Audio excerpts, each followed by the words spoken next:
Hey guys, it's a He Dude. This might be another long one, not like 25 minutes fucking long, but like, I really wanted to, do a full on video talking about the 2003 Cat in the Hat movie with Mike Myers from like, oh my god, like 20 to 21 years ago. Um, I know it also had like a tie in game on the PlayStation 2. I'm guessing around, obviously around the same time or something. I mean, it's really. I mean, maybe it's just my opinion. I mean, I remember playing it when I was just a kid, but like I ended up buying it later on, and I mean, to be honest, it's actually not that bad of a game that's based on. Yeah, to a lot of people, it's not a very good movie, but like again, I like the movie and the game, but you know, that's just mainly my opinion. But still, I know like when this movie was first being made or coming out, it just to a lot of people they were hoping it was gonna be like a faithful adaptation. This is just me being sarcastic, and what a faithful adaptation it was. Because again, if you've seen the movie, you know what the fuck I'm talking about. I'll admit, I didn't see until years later that Smash Mouth, I guess, did a music video. Well, I guess it makes sense because they did some songs for the movie. Not to mention, even though it's DreamWorks, and I noticed, they were a pretty big thing in the early 2000s. Smash Mouth, which it makes sense because Shrek and DreamWorks. I mean, I remember quite a bit of times when I was watching this movie as a kid. I definitely remember the Shrek 2 preview before the movie started. It's like, oh my god, like it's kind of funny because they're both two movies that will have Mike Myers in it. So it's like, how fucking ironic is that? But I'll admit, I love the fucking interactive play menu that they have in the movie. Um, like I don't know if I mentioned this in the one of the shorts I did, movies I remember watching as a kid. But like I'll admit, I remember when the fucking main play menu would come up. I would get upset almost every single time when nobody would play the movie because I don't know why. It was like a thing that I would do when I was a kid. I was super young, so it's like I just didn't understand how just ridiculous I was acting when it was just a movie I seen more than 100 times.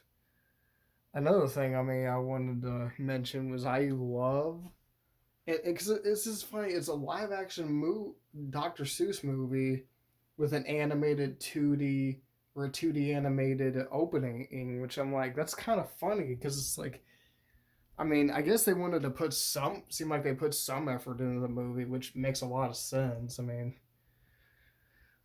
again, I mean, I remember still being like, because it still kind of boggles me now that I'm like 24 and shit, because I remember being as a kid and I'm like, this is weird. Like I was just, I guess I kind of felt like I was on a fever dream or something. I mean, it's just kind of funny because this is made by some of the same or like some of the same companies that made How the Grinch Stole Christmas with Jim Carrey and the stuff.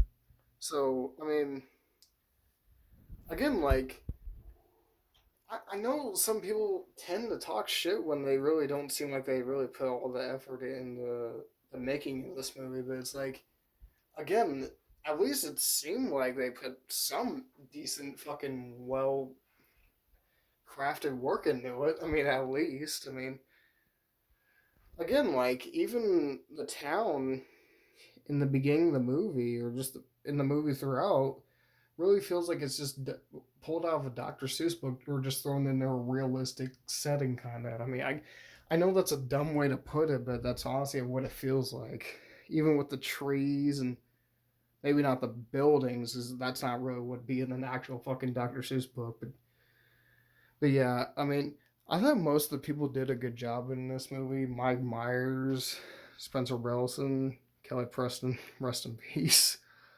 I almost forgot, you know, I don't want to sound messed up, but I almost kind of forgot that she isn't here no more. Dakota Fanning and even Amy Hill. I mean, Spencer Brelson, it seems like he hasn't been in very much stuff in a long damn time. I mean, I guess I assume he retired from, Hollywood and acting altogether. It's like his, I haven't seen him in a movie. It feels like it's since the early 2000s. The one thing I noticed, I mean, what's kind of fucked up in the movie, Larry wants to send Conrad to a fucking military academy. It's like he kind of wants to send him to a military academy also he can have his mom to himself, and I'm like, what the fuck is wrong with you? The one thing I always think is kind of sweet is all the pictures that Mike Myers took with both Spencer and Dakota and shit. It's like it's kind of in a way a little bit heartwarming, even though knowing the fact he was kind of a sort of an asshole on set with the people. And that's another thing. I guess I heard Mike Myers wasn't a very nice person to all the people he was working with while doing that movie, or to some of the, I don't even know how many of the people, but I mean even Amy Hill, I guess his co-star who played Mrs. Kwan in the movie, I guess he was sort of a diva on set, and I'm like, that's kind of not really surprising because there's a lot of celebrities are just kind of jerks or strip assholes to most people, and it's like, why is that really not even surprising to me? I mean, it happens all the time. The one dude, I don't know. I thought he was funny, but at the same time, he just kind of annoying. What was his name? Mr. Humberflube or Hank Humberflube, if I remember correctly.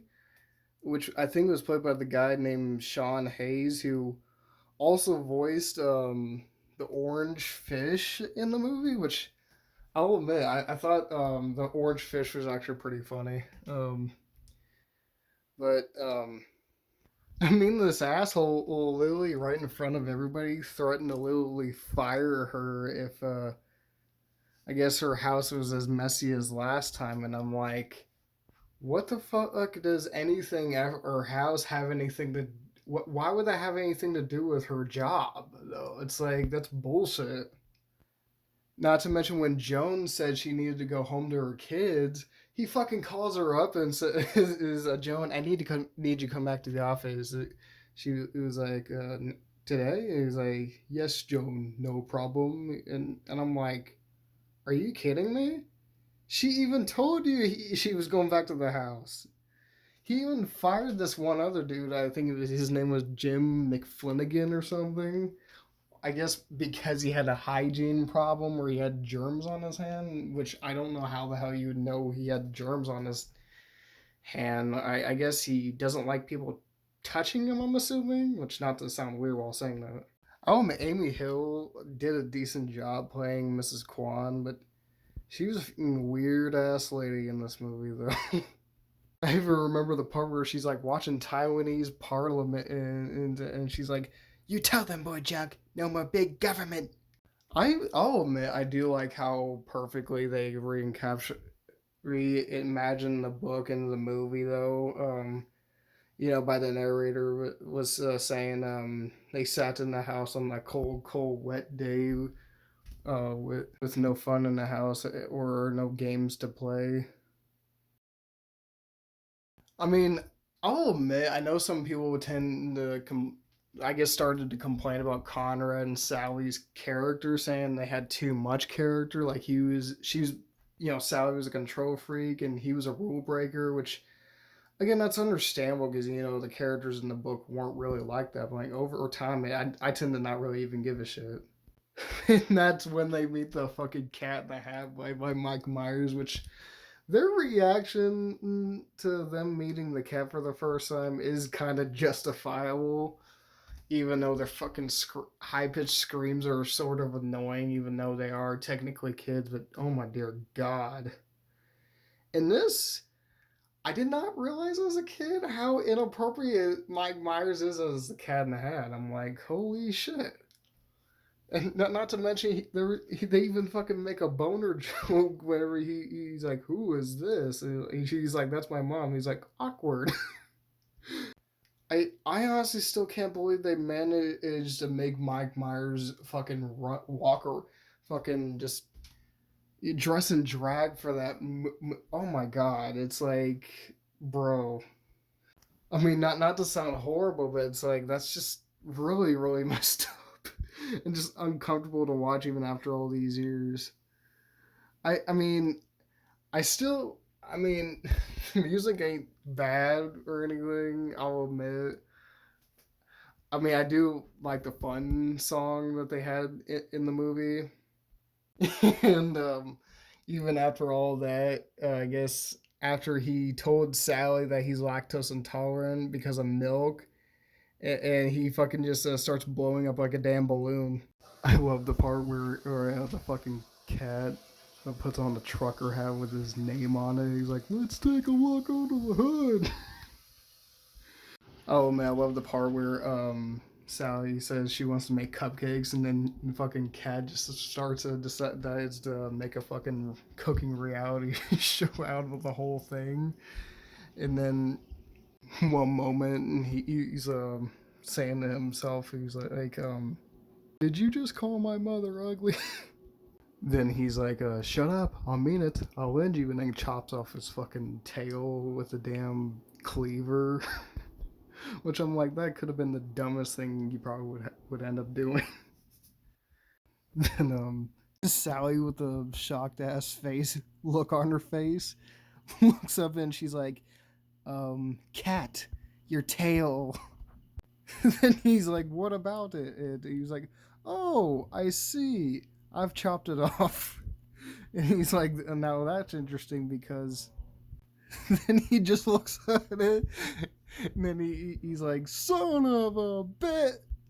Which I honestly straight up watched this movie when I was in kindergarten, or not kindergarten, sorry, first grade, and I knew what the fuck he was saying, even though they censored it out. Oh, which that just still blows my mind.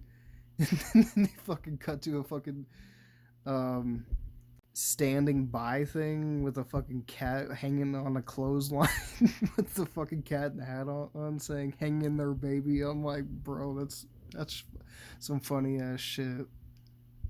Which I don't know how in the ever living fuck they got away with that in a Dr. Seuss movie. And another thing, there was a whole bunch of deleted scenes, like fucking the cat getting aroused by a picture of fucking Joan, and a fucking deleted scene with Sally, or I guess Cat getting afraid by their dog Nevins or something, and fucking Sally just having a hard time carrying him. And another one where they're literally in the TV store and he becomes a fucking rug, which I don't know why he would become a rug, and having to deal with a bunch of fucking people just standing on him like that, which that would hurt.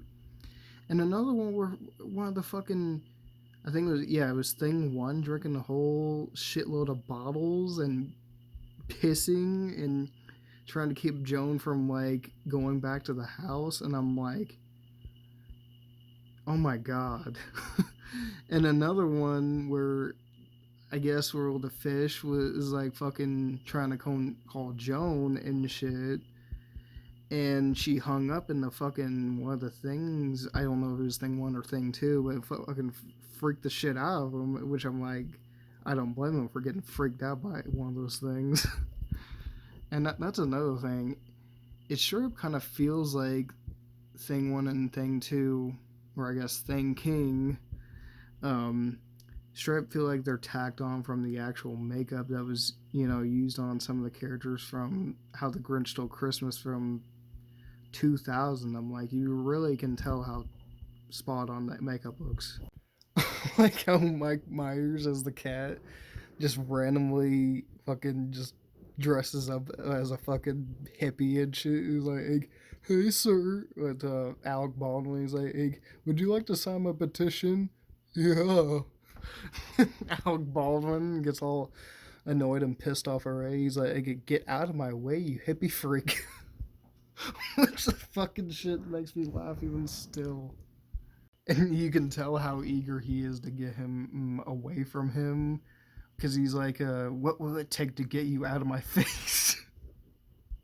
And then he actually ends up at the house, and fucking Conrad is like, "Trust me, you don't want to go in there." Or And he doesn't listen to him. He just like literally pushes him out of the way and gets in the house and stuff. And he starts sneezing and turns around, and there the cat is. He's like, then he fucking falls, which I mean, I guess it was almost hard to tell that the fucking wall was made of paper or something. That's why he ends up falling in the first place.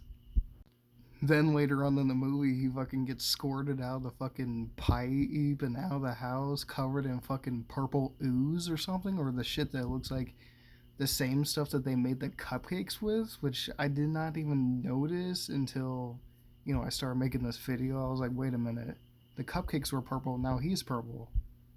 Then he literally pops up out of the door. He's like, hello, Joan.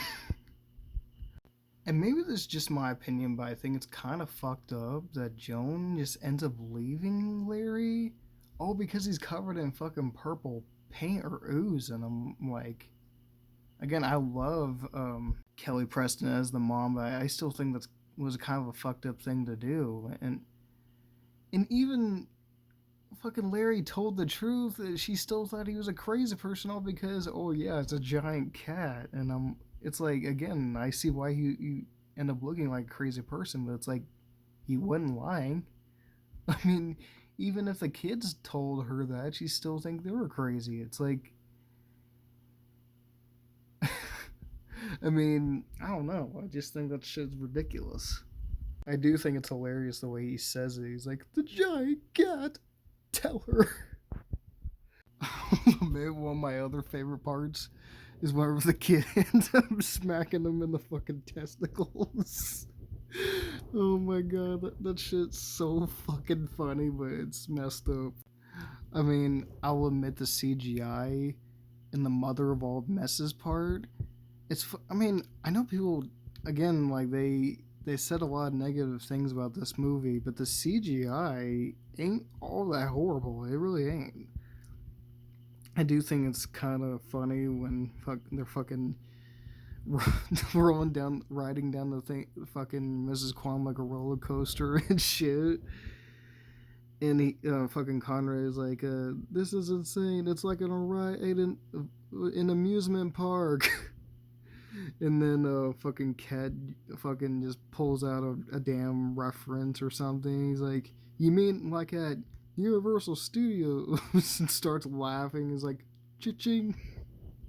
Which I'm like, bro, like that honestly obviously seemed like a Universal commercial ad or something. The way he said that, it's just I even like the picture, like when they're fucking rolling, like fucking going down the Mrs. Kwan or something, and he's like, oh man, my eyes are closed.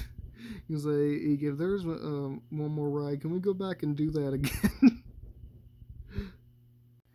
I mean, I'll admit, like the part where their fucking house is getting consumed by the damn crate or something, because the thing has been open was open for like how long during the movie.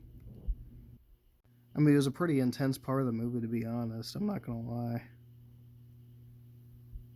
The one thing I don't really quite understand is how the house is perfectly fine on the outside, but then on the inside, like after that whole crate fiasco, it's like completely fucking destroyed. Which it's understandable why it was destroyed, but like, how is that even possible? Like, I don't understand that. I mean, they had a reason to get pissed off like they did to him, because it's like he did say nothing bad will happen, but something bad did happen. But I don't know. It's funny because the whole thing turned out to be, I guess, just a way for him and the kids to have fun. Because he ends up coming back right after that and shit, and helps them clean up the house, which, I mean, I thought it was pretty funny. Like like the fucking cat ends up narrating the rest of the movie, which kind of makes me wonder. Like, wait, was he the one narrating the entire movie the whole time? It's like, I don't know. It's like that microphone kind of, in a way, basically says it all from the very beginning. I mean, I do like the ending of it though. It's like, I don't know. I mean, I feel like a sequel to this movie probably wouldn't have done the ending any justice, but it's like I still like the ending though. I know I'm kind of late in the game, but I like the part where it turns out Cat's car was a Jeep at first, but then it was just like a dust cover or something. Then I guess he gotta say hello to the. He introduces the car as slow or something, and he says, "Yeah, it's better than the last thing we had, super hydraulic instantaneous transporter." And Conrad is like, "Oh, you mean?" And I'm like, "Bro, what's funny is how he like threatens Nevins by saying he's like, "All right, Nevins, time to die," with a fucking hoe in his hand. And he's like, then afterwards, after the kids leave, like, "Dirty hell," is like, oh my dear fuck. It's almost like this movie wasn't even meant for kids. I mean, the one thing that seemed kind of odd is like Joan kind of seemed like she knew her kids were up to no good, even while she was at work or something. Like when she was like, what did you kids do all day, huh?" Which really did seem sort of odd in my opinion, but I don't know. I did hear there was gonna be like a sequel to the Cat in the Hat live action 2003 movie, but it never happened due to the fact they were basically decided not to make no more live action adaptations of Dr. Seuss's work. I guess, well, I mean, his widow wasn't very happy with the movie. I mean, I was kind of assuming they were gonna make a sequel, that was gonna fall in line with the book Cat in the Hat comes back or something, but I don't even really know if that's what they're gonna do or not. I mean, some say it was because Mike Myers was already doing Shrek 2 is why they didn't do it. I mean, I did see that they're coming out with a new one. I guess maybe a year or two from now or something, which does sound pretty cool. I mean, with Bill Hader voicing him. I mean, all I gotta say is I hope they do a really good job with the movie, though. I'm just wondering when the trailer will come out for it. So yeah, guys, I guess that's it today for me talking about the Cat in the Hat live action movie from 2003. Um, Personally, I still enjoy the movie. I mean, I don't know if I'll do a part one or two to this video. If I do, I'll let you guys know. So I guess leave a comment below if you guys want to subscribe. Shows you guys are. Peace out.